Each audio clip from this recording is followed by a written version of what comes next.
At this time, the Broncos would like to announce, I guess you shouldn't say like, we are announcing that our financial loss for the season is $197,226. A message which many in the community already knew, but to what extent was made clear at the annual meeting for the Swift Current Broncos. A variety of factors have all led to the financial woes of the local hockey club, and it starts with these empty seats game after game. It always hurts, and maybe it wasn't the biggest number this year, but it's been a continual decline number. With an organization such as ours as well, there's a couple extraordinary numbers that always affect a season. Last year, for example, we received World Junior money from the World Juniors that were in Canada at the time. There's money that comes from the NHL draft for players. There's little monies that way that we can't always control. So that was part of the process this year, as well as not making playoffs was the other big factor. According to Broncos head coach and general manager Mark Lamb, the winning formula to regaining fan support starts with the on-ice lineup. There's only one way to build, and that's through the draft. You have to build through the draft, you have to work hard, you have to scout, and you have to pick the right players.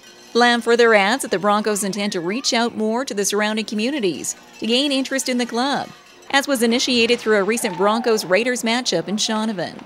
Meanwhile, on the home front here in Swift Current, the economic impact of the WHL franchise to the community is significant. $6 million is injected directly into the city of Swift Current on an annual basis, benefiting the local economy as a whole. Certainly, the fact that they bring in tremendous revenue into our community with visitors and those impacts. So certainly, it makes it two very important reasons why we have to assure their viability.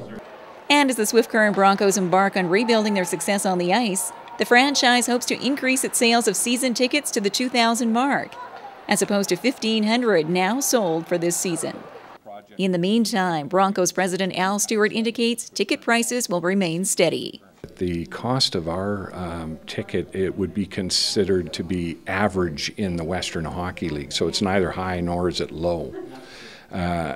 So when you consider that you're putting a Tier 1 Western Hockey League franchise on the ice every night, there's a cost of doing that.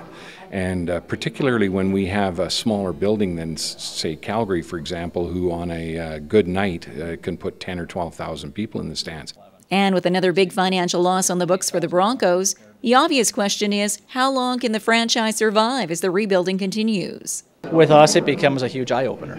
We do have the funds that can handle a loss for a year or two, but not to this magnitude continuously. We do have money in our account, but is earmarked for education that we are not able to access. So for us, like any other business, it becomes, what are the new plans to get new revenues? We can't just sustain the loss, and they don't.